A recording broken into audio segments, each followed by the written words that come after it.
What are your thoughts on like our food system in general today? It's really bad. So heart disease is #1 killer in the US, followed by cancer. 1 out of 3 women are diagnosed with cancer in their lifetime, and it's 1 out of 2 for men. 60% of Americans are diabetic or pre-diabetic, and heart disease is off the charts. So we know that something is wrong. What is EMF radiation? What does it do to you and me and the body? EMF stand for electromagnetic fields. It's from the Bluetooth, the headsets, the Wi-Fi. We cannot escape it. My mentor, Dr. Daniel Pompa, he did an experiment. He had this EMF meter, and he wanted to test what it showed on this meter. And it fluctuated over 8, 12, 15. And think about it, at 0.5, you're creating inflammation at the cellular level. It went up to 8, 12, and 15 and back down and back up. You don't treat symptoms, you focus on health first. And then when you do that, symptoms go away. You know, Einstein said intellectuals solve problems, geniuses prevent them. Once you remove the cause, the symptom goes away by default. There's thousands and thousands, hundreds of thousands of symptoms. That's not even the problem. None of those are the problem. They are a result of the problem. When I was obese, I didn't have a weight problem. I had a weight symptom. You don't lose weight to get healthy, you get healthy to lose weight.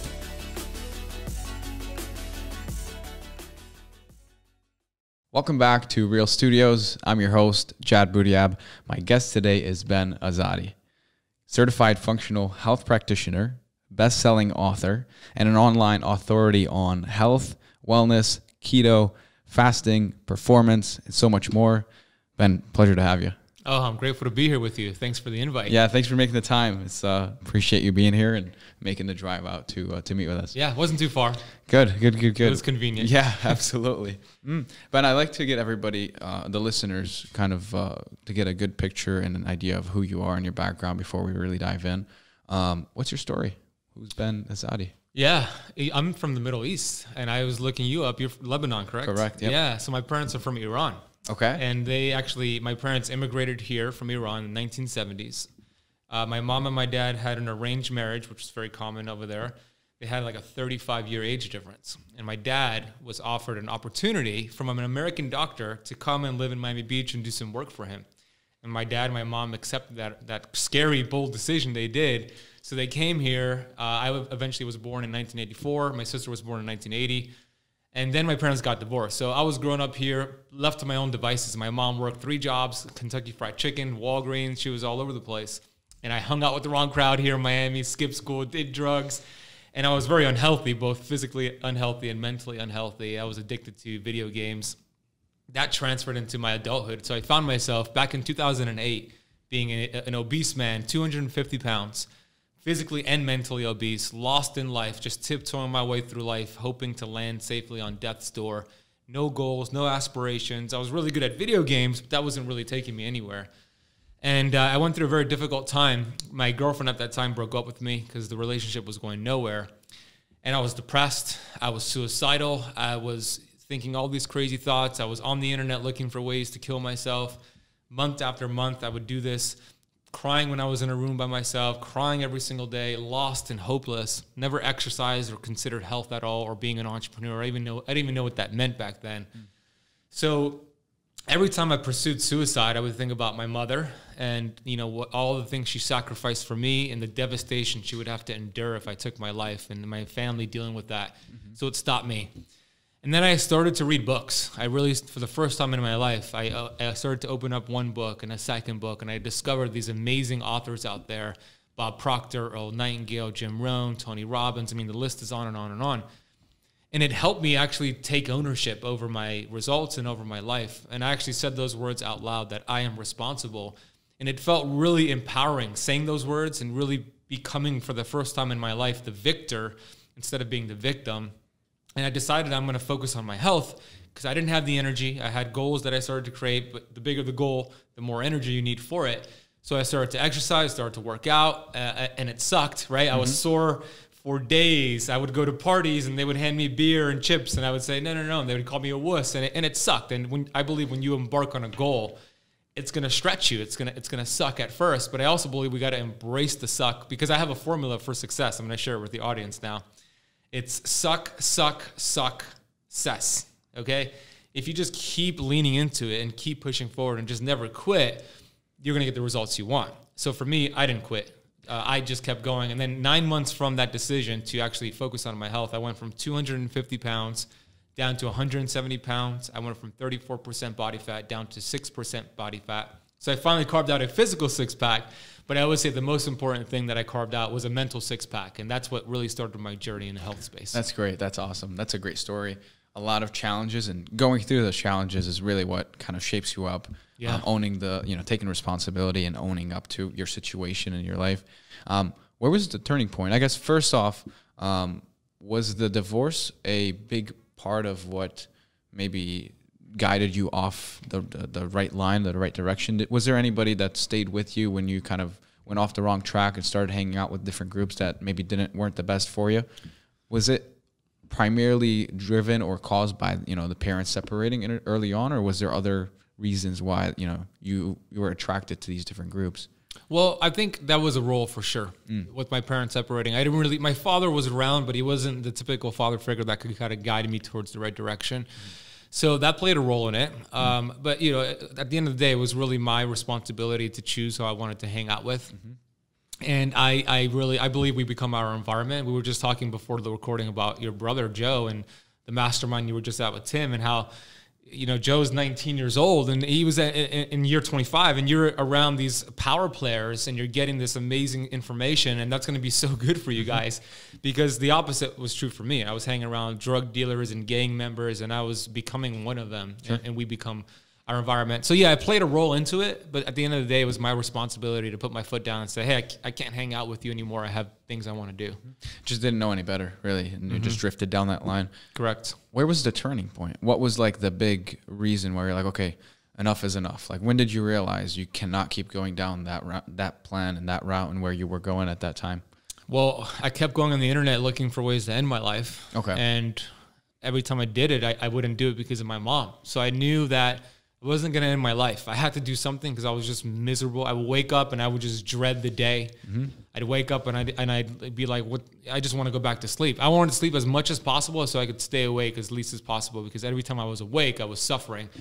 So for me, the turning point, to answer your question, was hitting rock bottom, being in that space down there. And then I used it as a platform to actually spring out of there, to start doing some great things in my life. And it started with books. Books, I believe, really saved my life. That's big. I mean, you're in a much better place today. And what really drives, what I notice is a lot of people that are making great impact kind of had to suck for a long time. Like you said, it was like we had to go through certain tough circumstances that shaped us, that, we had to push through certain challenges and grow and develop. Right. And now you're an inspiration to many. So I love to see it. Glad to. Thanks, man. That's awesome. I want to talk about your specialty, which is food, health, and wellness primarily.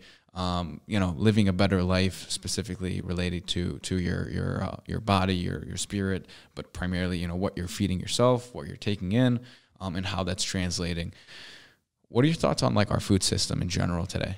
Like our food supply system, the average American diet, if you want to call it that. What's your take on that? I mean, if you just look at the statistics out there, it's really bad.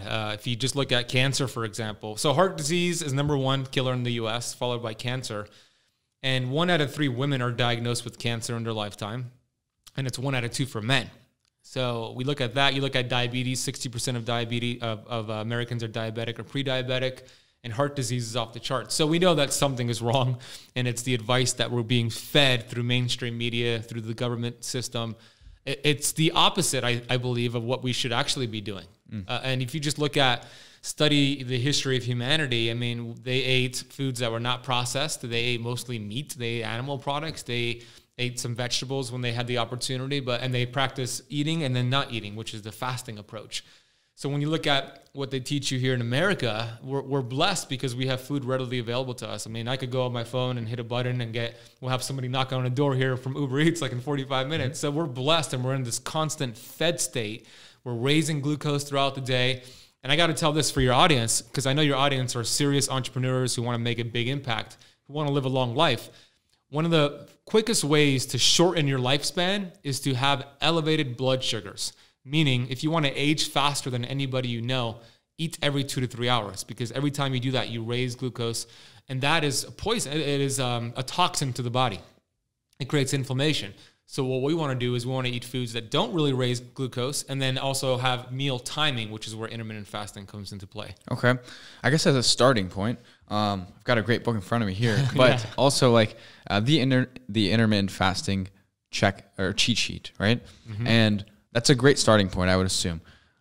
Where people that have no background and no education on this, where do people start to learn or get ideas, information to start to shift away from like the norm, the average diet, to start kind of becoming more conscious and more aware, and then also applying what they're learning and what they're feeding themselves and what they're eating and what they're going after as far as food products? Like, what's a good starting point for somebody who has, maybe this is the first time they hear about the fact that they haven't been thinking much about it, but they've realized, hey, I'm not paying enough attention to my health and what I'm putting in my system. Where can they start? What's a good starting point? Great question. It is a very important question. Well, when you look at, do you watch sports? I do. Oh, yeah. So you see, we have the Super Bowl this week, actually in Florida. And there's a gentleman whose name is Tom Brady, who is a living legend, and when it comes to sports. But when you look at Tom Brady, when you look at the world-class athletes that have done amazing things, Kobe Bryant, Michael Jordan, Dwayne Wade, Tom Brady, what do they all have in common? They take less hits towards the second half of their career, and it extends their lifespan. It extends the shelf of the life. They have a longer career. So how can we apply that to us? Well, if we take less hits, we'll have a longer life. So when we think about what are we taking hits about? Well, number one, the glucose thing. So where do you start with that? When we look at our foods, there's 3 macros. There's carbohydrates, there's protein, and there's fat. Out of those 3, only one of them really spike glucose really high, which is carbohydrates. And not all carbs are created equal, for sure, but every carb will give you a glucose response. The ones that are higher in sugar and more processed will give you a higher response versus the carbohydrates that are more like non-starchy vegetables, but they will all give you a glucose response. Then you look at protein. Protein is very important. There is a glucose response, but it's not as much as carbohydrates. Then we look at the last one, which is fat. There is no glucose response. There is no insulin response. Therefore, we want to eat more protein and fat, healthy protein and fat, less carbohydrates, and we want to also eliminate the snacking and start with 3 meals a day, and then eventually you could taper down. Okay, very cool. I guess to start or to begin, is there certain types of foods? Obviously, like you hear about foods that are injected with pesticides and full of GMO. They're technically, not organic in a sense. Right. What's your take on organic? Like the word, is everything that's made out there, everything that says organic is created equal, or are there different types or different things that to look out for even within that specific category? Yeah, organic is important, but they're not all created equal. So you could get organic Oreos, for example. It's organic, but it's not healthy. Sure. Organic is important when it comes to like produce, right? Fruits and vegetables. You don't want pesticides and herbicides sprayed on it. Even if you get organic, by the way, there's still going to be some amount of pesticides and herbicides just because of the off spray. It's been estimated that at least 70% of rainfall has herbicides and pesticides in it because it's just being sprayed everywhere, but it has less amount. So organic is important. Pesticides and herbicides create cancer in the body. I mean, that's a proven fact. They also drive what's called heavy metals like lead and mercury and different metals that we bioaccumulate. They also drive that deeper into our tissues, which is harder to get to. So yes, I think organic is great. Now, where does it start? What are like some of the top offenders? I want to start there. There is a class of foods that is actually worse than sugar, and they're actually fats, but they're really toxic bad fats, and they're these vegetable oils. And these vegetable oils, and I'll give your audience a whole list soon, but these vegetable oils cause the most inflammation in the body, more than sugar, and more than carbohydrates, processed carbohydrates, because they're very unstable fats. They're rancid, and the way they process them, they're already rancid before you even consume them. And then people are using them for cooking oils, and they get rancid and oxidized even more. And I interviewed a gentleman from MIT, a professor, and I asked him about these vegetable oils, and I said, hey, what's worse for you, smoking cigarettes or consuming these vegetable oils? And he said, on average, if you smoke 2 packs of cigarettes every single day for 28 years, your chances of developing lung cancer within those 28 years is about 16%, 1/6. And then you compare that to somebody who ate these cooked vegetable oils every single day for 28 years. He said their chances of developing cancer or heart disease was 86%. That's absurd. So in this scenario, it makes these vegetable oils worse than cigarettes. because they gunk up your cells. So I'm going to list them for your audience, and I want your audience to write these down. And if you have this in your pantry, if you have your kids are having this in their products, they're everywhere, you got to replace them. And I'm going to share with you the healthier ones afterwards. So canola oil, bad. Corn oil, cottonseed oil, peanut oil, soybean oil, safflower oil, and rice bran oil, and grapeseed oil. Those are the toxic 8 right there. They're unstable. So the better alternatives are going to be avocado oil, olive oil, coconut oil, grass-fed butter, grass-fed ghee, duck fat, lard. These are stable fats that your cells could use. Okay. Is there any place, whether it's an online or maybe a national chain that carries fairly reviewed, or, they've already selected what they've wanted based on an organic or a more healthy diet? Are there any links or any sort of stores that you know of that people should visit more often where they could find more of these types of foods that have already sort of been pre-screened for a lot of the stuff that shouldn't go in your body? Yeah. So when it comes to like supplements and some skincare products, they could go to ketokampsupplements.com, okay, which goes to a Revelation Health website, which is my affiliate website. And then there is also Thrive Market, okay, which is they have some products with these fats. So I do recommend you still kind of look at the ingredients, but most of their products are pretty good. So Thrive Market, it's kind of like Costco meeting Whole Foods, and it's an online membership. So I get some things from there as well. Okay. You mentioned keto. Yeah. I also know it's not a diet. Keto versus diet.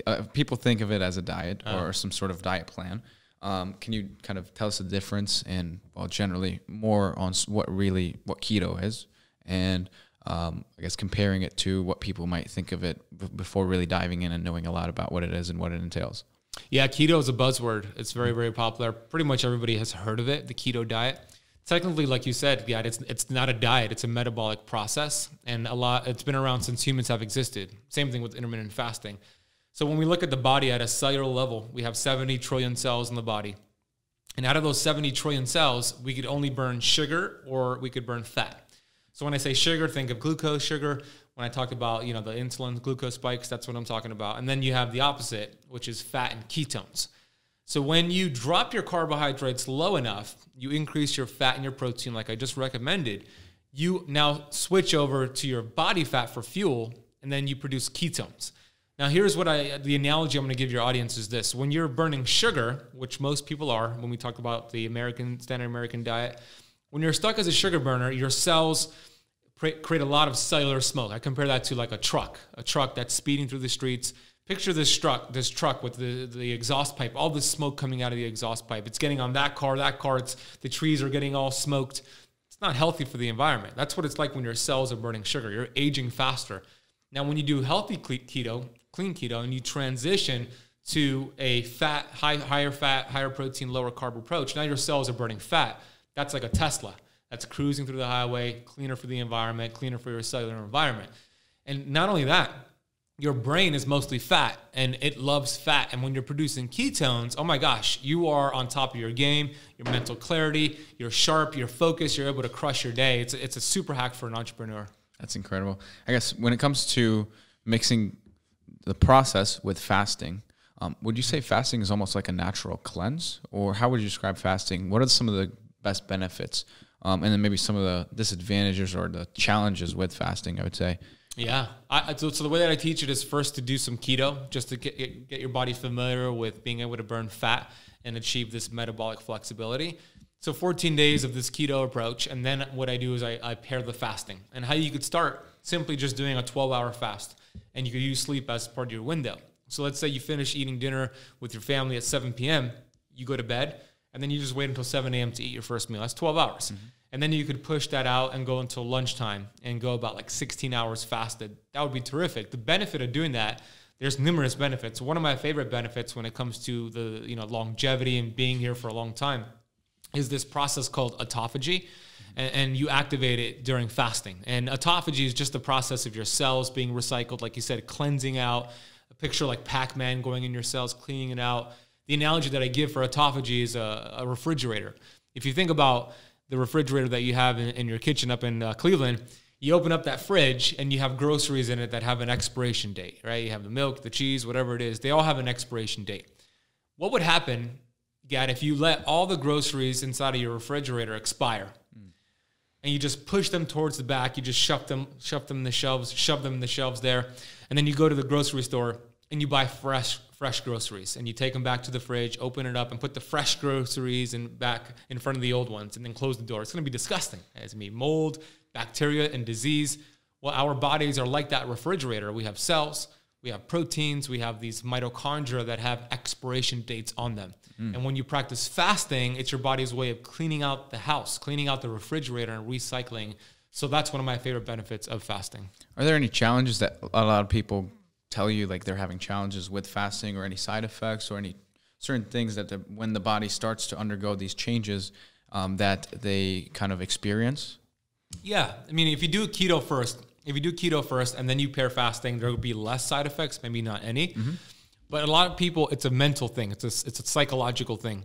They're under the impression that they need food to function. They need food for energy, when in reality, food does the opposite. You know, if you think about the last time you had a Thanksgiving meal or a Christmas meal or whatever, a feast meal, you didn't say, I'm going to go do a podcast now. I feel energized. I'm going to go get some work done, right? No, it's like, not. So I'm going to go watch the game. I'm going to go into right. couch or food coma, because it takes all this energy. It takes blood flow and resources to digest that food. And that food digests for about 14 to 18 hours. So when you're not eating and you're practicing fasting, now you have all this energy, you have all these resources, and you're able to just crush your day. I'm fasted right now. What is it, like 2 p.m., 3 p.m. here in Miami? I haven't eaten anything today. I feel totally fine. I feel super sharp. I'm probably going to go to like 6 p.m. because I have some meetings after this without eating anything. But my body is eating my body fat. And we have enough body fat. That's the way we were designed to be. That concept it's autophagy. Autophagy. Yeah. There you go. I picked up on it from you actually recently, and Nice. At first I just couldn't even put it together. It was not a concept that I'm aware of, but I'm like, that essentially is why you can go such a long time without eating, still have more energy in some cases, where, you know, many people, they're eating all day long, and then one day comes up and they didn't have breakfast. Maybe they had a very late lunch, but during that whole period, they didn't feel tired. They didn't feel drowsy. That 2 p.m. feeling just didn't really exist that day, because they were flying through the day. Their body had already had plenty of energy. So exactly. It's like, stop force feeding. Would you recommend, I guess, passing on breakfast? Are you for breakfast? It depends. You know, It depends on the person's schedule. I personally do much better not eating breakfast. I'm the most productive when I don't eat food. So, but it's optional, right? If somebody wants to have breakfast and they want to skip dinner, that's an option too. But I see most people do well skipping the breakfast and then going lunch and just dinner. Okay. Are there any different types of like plans for different goals, body or physical goals? For instance, a lot of the guys that are listening might want to bulk up or go to the gym and add more muscle, right? Is there any certain diets or possibly specific types of foods that they should consume a bit more of for that specific goal? And then, of course, obviously somebody who's looking to tone down and cut down on fats and body weight. What are some like different goals? One is to grow and one is to kind of thin up. What are some types of meals or recommended food types for each group? Yeah, good question. So for the audience that wants to grow and put on some size, less fasting and more feasting. Doesn't mean they can't fast, just less fasting. And then when they are eating more protein's going to be important. Being in ketosis could help you actually build muscle, because ketone bodies are muscle sparing. I recently interviewed a gentleman named Robert Sykes, who's a natural bodybuilder, and he's been in ketosis for over 4 years. So it can be done. The cool thing about fasting, though, because you could still fast, fasting actually raises a hormone called human growth hormone, which is muscle building, muscle preserving, fat burning. So you could actually harness the fast and actually use it for muscle building. But what I would do, I would time your meals to have your meals around your workouts, have your protein around your workouts, have essential aminos, and then you could fast and do some things outside of that. So it can be done. Around preferably after, or is before okay typically? It depends. If you want to lose some body fat as well, I would have the meal afterwards. Okay. But if you are just looking to put on size and growth, I would have it before. Okay. Before and after, possibly. Yeah. Very cool. How about, I guess going on a different topic here, how about drinking alcohol? Yeah. How does that That's impact? a popular question. That is a popular question, right?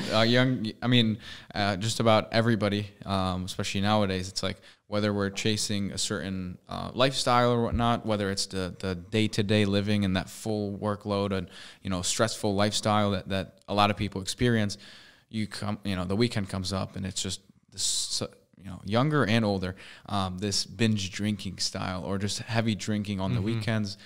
For many, it's throughout the week. How does that, obviously there's bad and negative impacts on the body. What does it specifically do? What can people do to like maybe have maybe a fewer drink, maybe something that helps their type of body function better, even if they are still drinking, if it's a social event of some sort? Like, what's your take on drinking and then performance as well as health and wellness? It's a very popular question. I'm sure your audience is like, yeah, what does he think about that? Well, I don't personally drink. Okay. Not that I'm against it, but it is a poison to the body. Your liver has to detoxify it.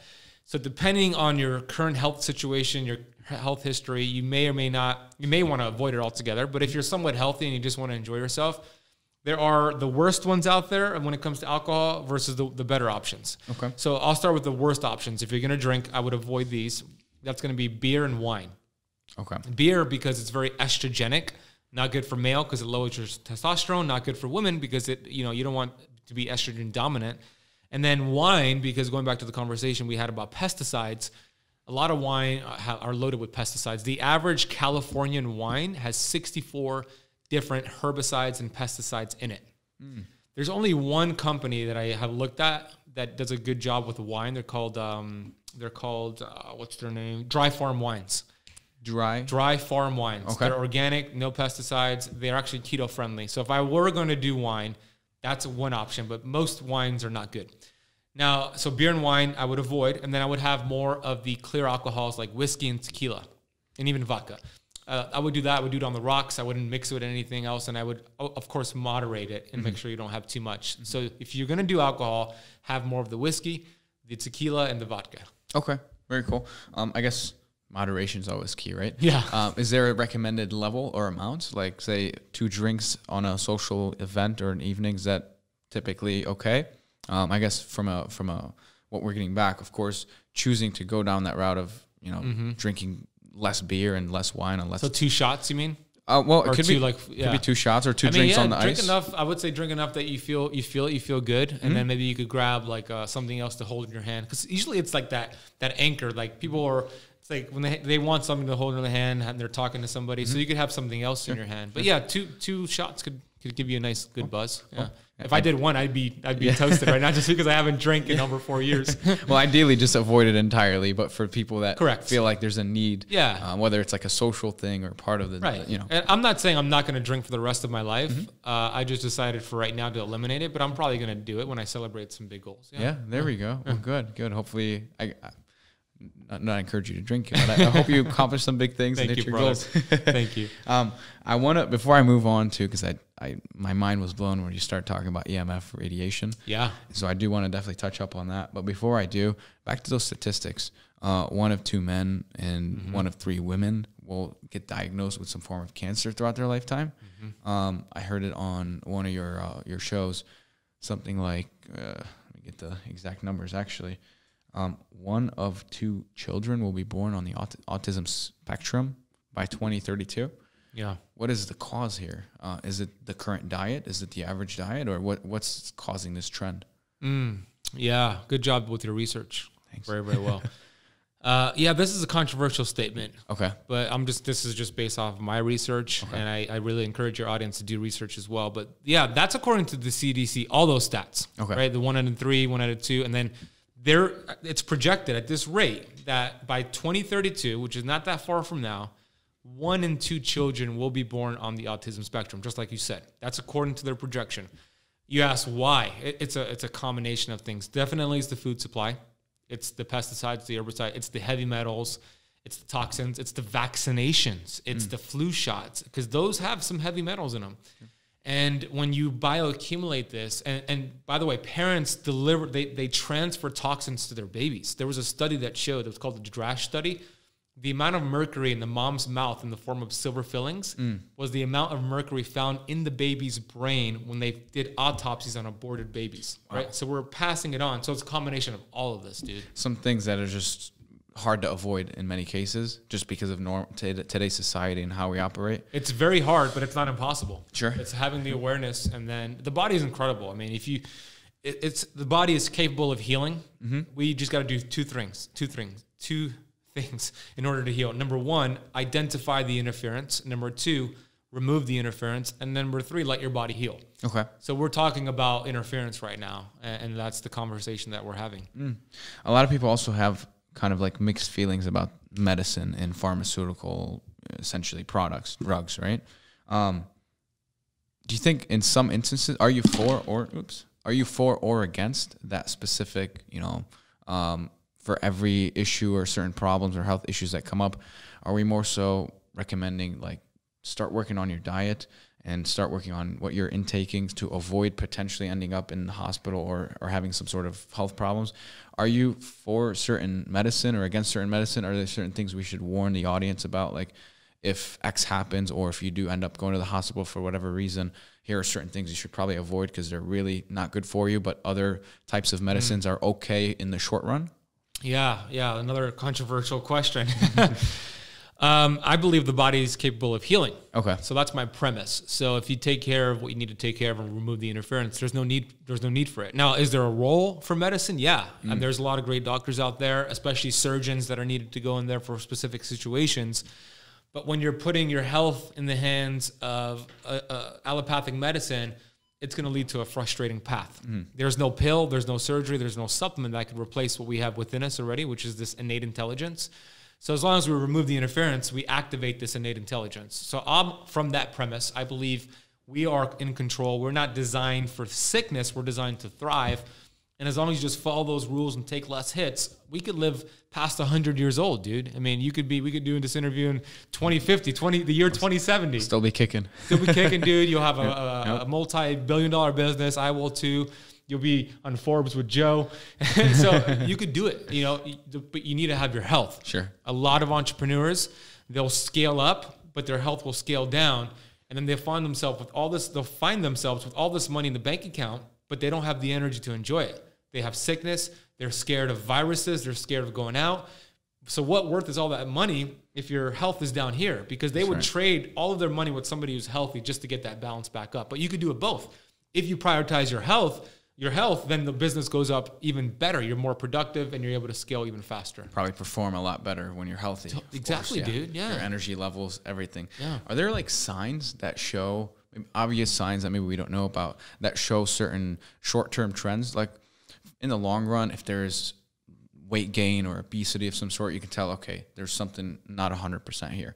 Is there on the short term, like within a 2-week period, are you able to see signs within the body? Maybe like bags around the eyes. Maybe it's certain things with the body. Maybe like some people, they talk about the color or, essentially the yellow versus clear grade of urine, in instance, right? Yeah. Those are signs that could tell you, hey, there's not enough water, for instance, in your body.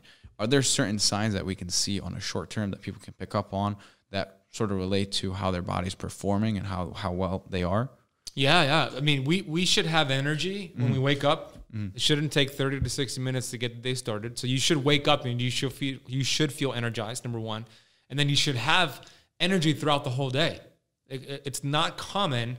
I mean, it is common, but it's not normal to have these energy slumps, right? Like you mentioned, the 2 p.m. slump. So common, not normal. So if you're getting these energy fluctuations throughout the day, it could be 11 a.m., 2 p.m., 5 p.m., that's not normal. That's a sign that your cells, the mitochondria in your cells, are not being able to produce the energy and do the things they want. We should be able to wake up. I wake up at 6:30 and I'm ready to go. I say the words, today is going to be a great day, and I go right into my routine, and I'm rocking and rolling until 9 p.m., 9:30 until I'm ready to go back to bed. That's the way we should be. So if you're not doing that, you don't feel that way, that's a sign that your cells are not functioning well. You got to identify interference and remove it. I asked you earlier about athletic greens. Or primarily, if you had a supplement of choice, I guess what would that be? Just like one supplement that is probably your ideal for if there's just one that somebody can take on a daily basis. Or if you don't recommend taking it on a daily basis, what's one of the best supplements out there? And then how often should people be taking this supplement? Yeah. Well, it's hard to choose one. Very challenging. Very difficult to choose one. But I'll give a few. Okay. So the first ones that come to mind is magnesium. Magnesium is responsible for over 300, 400 enzymatic properties in the body. So I would take like a magnesium threonate, that's good for the brain, or a magnesium malate, about 500 milligrams a day. Helps with sleep too.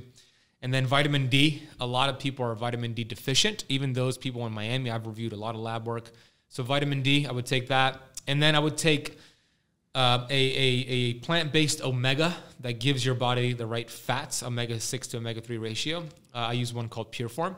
So those three right there could give you a good advantage. You should notice a difference within 14 days just by going on those supplements. Very cool. Yeah, I'm going to replay this and yeah, check out every single one of them. And you could get all of them on that KetoKampSupplements.com. Okay. It's an affiliate link, so disclosure, but they're all on there. Yeah. Sure. And they've been vetted by me, by the way. Very cool. Yeah. You talk about cellular inflammation. What is that process? What is that? Should people know about it at that level? Because that seems to be a more defined, more detailed look at certain things within the body. Is that something that people should be aware of, like what's going on at that level, at the cellular level? Or is it something that just general education is good enough on it? Yeah, everybody should be aware of how that works. I'll explain it in a way for your audience to get it. But life begins and ends at the cellular level, at the cellular membrane. So I mentioned 70 trillion cells in the body. So if we just picture a circle, that's a cell. There's 70 trillion in the body. So let's focus on one. Every cell has these receptor sites on them, right? So think of those as like cell phone antennas, right? What do cell phone antennas do? They receive signals. So your cell receptor sites are receiving signals from your hormones, your nutrients, oxygen. There's like 30,000 of them on one cell. That's a lot. So within the cell, you have your DNA, the genes you were born with. You cannot change those genes. You're stuck with them, but you could change the expression. You could turn them on, turn them off. So you have the DNA nucleus, and then you have these little mitochondria, which are these battery pack for your cells. They produce energy that I spoke about earlier. So you have this magnificent creation. I believe we were designed to thrive. When hormones could communicate to your cells and nutrients could get in, you're producing energy, you're burning fat, and you're feeling good. But the problem is what you mentioned, cellular membrane inflammation. So when I say inflammation, people have heard that word. It's linked to all disease. It's been on the cover of Time magazine. But it's not the sore shoulder or the sprained ankle that I'm talking about. I'm talking about cellular inflammation. When those receptor sites are inflamed, then the hormones can't get in, the nutrients can't get in, disease starts to manifest. That's why we have the 1 in 3 women, 1 in 2 men, the autism. It's because of inflammation. So all the things that I'm sharing here are ways to reduce inflammation. Now your hormones and nutrients could connect and your body could heal. So that's what I meant by cellular inflammation. Okay, very cool. I heard this from you and I couldn't believe it. Right away, I took out the AirPods. I switched to the corded ear. Good job, man. Right off the bat. And this was big. This was not something that, I've heard here and there, but I had never really heard clearly and with enough, maybe enough conviction as to, what it entails. EMF radiation. So everything from phones to the Wi-Fi servers to Bluetooth headphones and speakers and just about everything. What's going on there? Like what is EMF radiation? What does it do to you and me and the body? Yeah, it disrupts your cells. It disrupts this process in your cells. So EMF stand for electromagnetic fields. And you just said it well. It's from the Bluetooth, the headsets, the Wi-Fi. We cannot escape it. It's impossible unless you live in the woods and you're just isolated from the rest of the world, which we're not willing to do. So we're taking those hits. But one of the biggest ones, like you said, are these Apple AirPods. These, not just Apple. I'm picking on Apple because they're probably the most popular one, but it's all these wireless headsets. And when my mentor, Dr. Daniel Pompa, he did an experiment where he was at home. His son Daniel's friend came in with these Apple AirPods, and then he had this EMF meter, and he wanted to test what it showed on this meter. And the science shows, the scientists show that anything that's 0.5 or higher on the meter is creating inflammation at the cellular level. So this is the perfect transition because I just explained what that was. So he put the meter, he put the AirPods on, he put the meter by him, and then he called him, he had him listen to music, and it fluctuated over 8, 12, 15. And think about it. At 0.5, you're creating inflammation at the cellular level. It went up to 8, 12, and 15 and back down and back up. And when you're putting it in your ears all day long, you see these UPS drivers, FedEx drivers, people are wearing them all day long. Think about the proximity. There was a great doctor from California. I interviewed her named Dr. Erin Lee Keneally. And she said back in the 1970s and 80s when she first opened up her practice, she's a cancer doctor, she barely saw brain tumors. It's called glioblastoma. The only brain tumor she saw, her patients, was like once a month. It was like a executive man who used to hold those brick phones to his ears. Now she says every single week she'll see glioblastoma from teenagers, 23-year-olds, exactly, because they're putting their cell phones to their head, and it's that EMF radiation. So proximity and distance is the worst. This thing's next to us at all times. At all times. So push it away. Bedtime, you had recommendations to what? Shut it off? Get it? Yeah, put it on airplane mode. Yeah, put your router on. Turn your router off. Why do you need Wi-Fi if you're sleeping? Right. When I had my phone in my pocket, I had it on airplane mode when I walked in here. Like you said, what you said was brilliant. I love that you took action with that. You actually switched over to wired headsets. That's not creating the inflammation. So I know it's going back to a previous, generation of like headphones. The AirPods are awesome. I used to work out with them myself, dude. Sure. Then I'm like, I don't want that. I want to take less hits. That's what it's about. Yeah, it's like you outweigh what's more valuable, a longer lifespan or AirPods, enjoying some music when you work out, or exactly. That's right. Is there a certain proximity to these sorts of devices that at a certain level they start to really impact you? Yeah, if they're within 6 feet, they're having some effect. Okay. But it's really the time that it's next to you and the distance. The closer it is, of course, the worse, and the longer it is, the worse it is as well. But airplane mode is your best friend, right? Why do you need to have it on if it's in your pocket? Just put on airplane mode. It's huge. This one I picked right out of one of your content pieces. You don't treat symptoms, you focus on health first. And then when you do that, symptoms go away. So that's really that's the main purpose of why you're here. Actually, we want to tell people, we want to initially get that message out there. Anything we didn't touch upon that maybe people should be aware of as far as to really, focus on health first, and then the symptoms will go away. What can they do aside from kind of what we had just had conversations on, that people should be at least aware of? People can do their own research. People can get more curious about it. But is there anything that that's out there right now that maybe people should focus on that's not very public or publicized through, of course, mainstream is not putting this stuff out there? Yeah.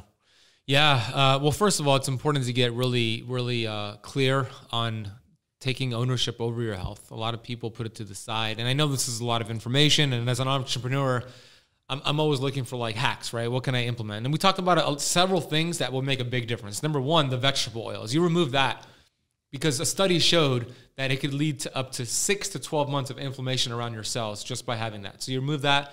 That's a big thing. The EMFs. But just understanding that if you're dealing with a symptom right now, if your audience is watching or listening and they have a symptom, that symptom could be cancer, by the way. It could be diabetes. It could be weight gain, weight loss resistance, hormone issues, sleep issues, anxiety. There's thousands and thousands, hundreds of thousands of symptoms. That's not even the problem. None of those are the problem. They are a result of the problem. Einstein said intellectuals solve problems, geniuses prevent them. So we want to be proactive and not reactive. Once you remove the cause, the symptom goes away by default. For example, when I was obese, I shared my story, 250 pounds. I didn't have a weight problem. I had a weight symptom, okay? I took care of my health. The symptom went away. I lost the weight. You don't lose weight to get healthy. You get healthy to lose weight. So you cure the problem at the core. Yeah. And then the symptoms go away. Exactly. So the question is, okay, what is the core? Like, what is the cause? It's cellular inflammation. If your hormones and nutrients and oxygen can't get in, there's a miscommunication. There's an amazing orchestra within the body right now that we don't have to even think about. The subconscious mind, the innate intelligence is working for us 24/7 a day. But if it has interference, sugar, vegetable oils, EMFs, eating too frequently, toxic relationships, stress, that's interfering. So we got to remove the interference and that body will heal. There we go. This is an episode that you got to hear a few times over and make sure you dial in and get. I agree. Appreciate you. A lot of great information, a lot of great content. I'm sure everybody's going to get a lot of value out of this, especially people that were not exposed to this type of information. And so I hope it brings great value to everybody on the live streams. This thing should be shared to all around. Share it and go follow the show. There you go. And then when the show comes out, make sure to share this with people. Nate, what's the show? Tell them. Yeah. So we are on iTunes, Real Studios, and then we are on YouTube under my channel, Jad Boudiab. And we're here to just give content and information that helps people in general, everyday life, business, health, in this case, entrepreneurship, and just all around. So doing good things. Go follow them on YouTube and on the podcast. I appreciate you. And we'll put links afterwards for you guys. Yeah. And thank you for being here. This has been a lot of fun. It's fun. Thank you to Tim for connecting us. Absolutely. Looking forward to seeing where we'll get to in a few years. Yeah. And the last thing I want to share is, when we look at, if we put our hands in mainstream, guidelines, government guidelines, we've seen that path. Obesity's up, cancer's up, talked about autism. So we know it doesn't work. If you look at just, for example, the food that they give chemo patients in the hospital, so cancer patients who are going through chemotherapy, the food that they give them in the patient during their therapy is the same food that causes the cancer. And then they are strapped to the bed. They have all these EMFs around them. What? That's actually causing the disease, but they're treating it with the poison. And then you think about diabetes, you go to the American Diabetes Association website, the same food they promote causes the diabetes. So my rule of thumb is look at what the government promotes, look at what mainstream media promotes, do the exact opposite, and you're going to be down the right direction. Excellent advice right there. That's very valuable. Again, can't thank you enough for coming in. I mean, I'm mind blown, and I'm sure the audience, the first time they get exposed to this stuff, they will be. So thanks again. Appreciate My pleasure, you. brother. And, thank you. I'm sure, we'll see the feedback, and I'm sure as new information comes out, who knows, maybe we'll have you back in again. Yeah, and we'll talk do it some when more. you move down to Miami. Absolutely. Go listen to your audience. Go check me out on YouTube as well. Keto Kamp, Camp with the K, and then the Keto Kamp podcast, and I'm on Clubhouse as well. Okay. Yeah. And then ketokamp.com, is that? KetoKamp.com. Okay. Yeah, so camp is with the K. Just keep that in mind. Yeah. Very cool. Well, Thanks again. brother. Appreciate it, this brother. is awesome. Thank Absolutely. you. Yeah.